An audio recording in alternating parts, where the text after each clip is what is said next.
मर्जी आम धारणा है कि मनुष्य को अपने कर्मों का फल अगले जन्म में मिलता है, इसलिए वह निर्भीक होकर इस जीवन में अधर्म के जरिए धन संपदा का अर्जन करता है और लेकिन अत्यधिक अपराध बन जाने पर इसी जन्म में उसको दंड प्राप्त, जैसे महत अपराध बन जाए तो आयु क्षीण हो जाएगी और उसकी अकाल मृत्यु का योग बन जाएगा।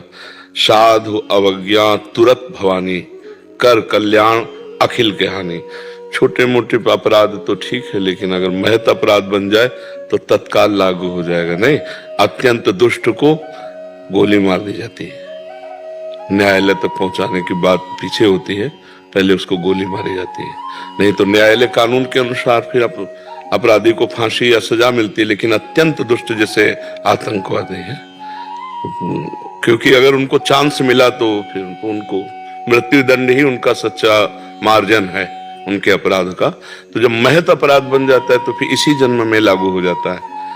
और साधारण अपराध बनते हैं शुभ अशुभ, तो वो उसके चलते रहते हैं, फिर भगवान देते हैं, क्योंकि अनंत जन्मों का हिसाब किताब है। तो हमें लगता है कि इस कानून को ऐसा ना समझा जाए कि गलत है। नहीं, हमारी भारतीय संविधान में भी देखो, सबको तुरंत दंड मिल जाता है क्या? 10-10 वर्ष मुकदमा चलता रहता है, जबकि एक प्रदेश एक देश और अनंत ब्रह्मांडों का हिसाब किताब अगर एक जन्म के बाद, तो फिर कोई आश्चर्य की बात नहीं है। कभी कभी 20-20 वर्ष हो जाते हैं मुकदमा चलते हुए, फिर उसे सजा होती है। तो इसलिए ये भागवतिक जो कानून है उसे उसको इसी जन्म में अशांति, उद्विग्नता, भय, शोक, चिंता, मृत्यु, ये तो प्राप्त होते हैं। और परिणाम जो होता है फिर कई जन्मों तक, जैसे भीष्म जी कह रहे हैं, मुझे 100 जन्म तक याद है, मैंने ऐसा कोई पाप नहीं किया कि 6 महीना बाणों की शैया पर।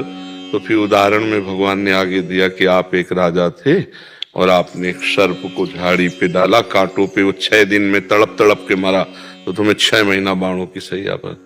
तो मतलब हमारा हजारों सैकड़ों जन्मों का हिसाब किताब चल रहा है, पूरा रजिस्टर भरा हुआ है। अब रजिस्टर बढ़ाने नहीं आए, मिटाने आए हैं। हम ऐसा भजन करें भगवान का कि संचित कर्म भस्म हो जाए और क्रियमाण जो नए हो रहे हैं वो पवित्र आचरण हो और भगवत समर्पित हो, तो निष्फल हो गए, वो हमें बांध नहीं पाएंगे। शुभ भी बंधन है, और जो हमारा प्रारब्ध है वो निष्प्रभावित हो जाए कि हमको परास्त न कर पावे। तीनों प्रकार के कर्मों का शासन भगवान के भजन के द्वारा किया जा सकता है। संचित को भस्म, क्रियमाण को निष्फल और प्रारब्ध को निष्प्रभावित। प्रभावित तब माने जब हमको रौंद के गिरा दे, भगवान से विमुख कर दे। तो भगवान से विमुख कर दे, इतना बड़े प्रारब्ध की सामर्थ्य अब नहीं रह गई। तो हम ऐसा भजन करें कि विध्वंस कर दे संचित कर्म को और निष्फल कर दे क्रियमाण को और निष्प्रभावित कर दे। हम भगवान के अंश हैं, हम भगवान सच्चिदानंद के अंश हैं, और मनुष्य जन्म यही करने के लिए मिला है, केवल भोगने के लिए नहीं मिला। केवल भोगने के लिए पशु योनियां हैं, देव योनियां हैं, मनुष्य योनि नए कर्म का।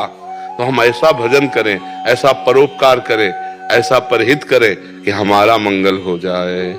इसी जन्म में हम इन 3 कर्मों से मुक्त हो जाएं, क्रियमाण, प्रारब्ध और संचित। तीनों से हम त्रिगुणात्मिका माया से मुक्त होकर भगवान को प्राप्त हो। किसका प्रश्न था? हाँ प्रभु। तो ये भागवतिक और हमारे भारतीय कानून को भी देख लो, कहाँ तुरंत सब कुछ हिसाब किताब हो जाता है क्या? वर्षों लगते हैं। तो फिर तो भगवान का बहुत बड़ा दरबार है। पर ये जो बात बताई ना तत्काल, हाँ, हमने देखा एक बदमाश जो है भाग कर आया था, जब हम शेनपुर में थे, बगीचे में बहुत बड़ा जंगल था, उसमें उसकी हालत ये थी 5 मिनट चैन से बैठ नहीं सकता, तब तक रुका क्यों, बस मतलब भयभीत, अशांत, उद्विग्न, विषाद युक्त। तो ये कर्म का ही तो फल है ना, कि चैन नहीं है, शांति नहीं है, हर समय भय लगा, कहीं से भी कोई आ सकता है, पुलिस आ सकती है, या उसकी पार्टी में विरोध हो गया था, हमारी पार्टी का ही कोई हमें मार दे, बड़ा भय, बड़ा भय। तो मनुष्य जन्म मिला है निर्भय होने के लिए, निश्चिंत होने के लिए, निशोक होने के लिए। ये होगा भगवान की शरण में। भगवान की शरण में जो शभीत आया आवा शरणाई, रखियों ताई प्राण की नहीं। भगवान कह रहे जैसे प्राणों की रक्षा हम अपने लोग करते हैं, ऐसे भगवान हमको अपने प्राणों की तरह रक्षा करते हैं यदि हम भगवान की शरण में हो जाए। तो निर्भय होकर कोई पाप तो नहीं कर सकता ज्यादा दिन, भयभीत, शोक मगन, चिंता और ये सब। और जब पाप बढ़ गया तो किसी के मारने की जरूरत नहीं, वो अपनी भी मौत मर जाता है, बहुत दुर्गति होती है। अवश्य में वो भोक्तव्यम कृतम कर्म शुभा अशुभम, शुभ अशुभ।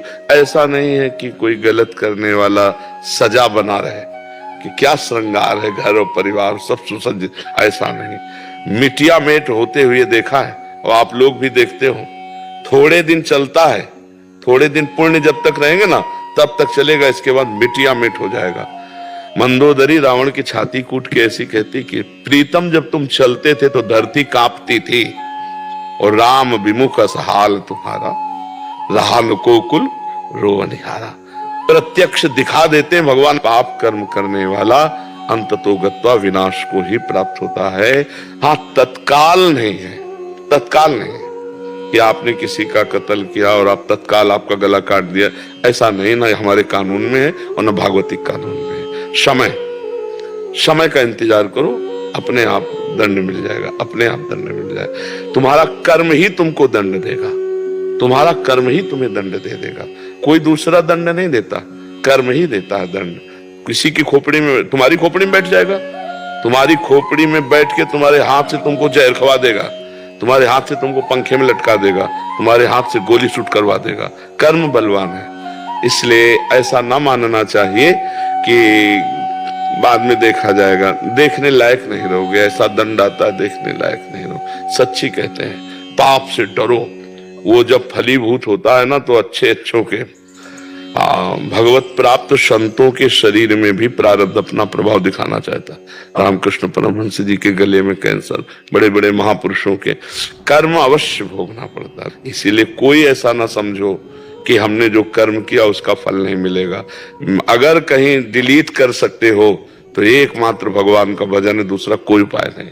भजन से ऐसा होता है, अगर ऐसा ना होता तो कोई जीवन मुक्त होता ही नहीं, कोई भगवान को प्राप्त ही नहीं कर पाता, सब कर्म भोग में फंसे रहते। भगवान के नाम में इतनी सामर्थ्य है, मिटा देंगे आपके संचित कर्म को, मिटा देंगे, पक्का मिटा देंगे। बहुत बड़ा गोदाम जमा है संचित कर्म का।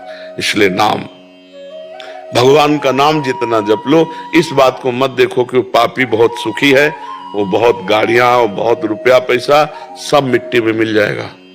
अब आप अविनाशी है नहीं कि आप देख सको, शरीर विनाशी है, दृष्टि प्राकृतिक है, नहीं बिल्कुल मिट्टिया में दिखाई देता है। एक दो नहीं, कई उदाहरण हमने देखे, कई उदाहरण देखे। इसी जन्म में जहां ताज बांध करके चलते थे, दुखिया को न सताइए दुखिया देगा रोए, और जब दुखिया के मुखिया सुने तब तेरी गति का मिट्टी में मिल गए। इसलिए बहुत कर्म किसी को बख्शता नहीं है। इसलिए मत सोचो कि हमारा पाप कर्म कोई जान नहीं पाया, लेकिन सरकारी बैंक में जमा ब्याज सहित मिलेगा तुम्हें। अगर मिटा सकते हो तो भजन के द्वारा मिटा दो, नहीं तो भोगना पड़ेगा। अभी मिटा दो, निकल पड़ा तो भजन करते हुए भी भोगना पड़ेगा। ये भी बात है। पूर्व का जैसे बाण छूट गया, वो तो लगेगा कि जो तूड़ीर में उसे भस्म कर सकते हो, तो जो संचित कर्म है वो तो भस्म हो जाएंगे, लेकिन जो प्रारब्ध बन के आ गया, अगर भजन में चित्त लगाए तो प्रभाव कम रहेगा, पर शरीर में रहेगा उसका प्रभाव। आप समझ पाए प्रभु?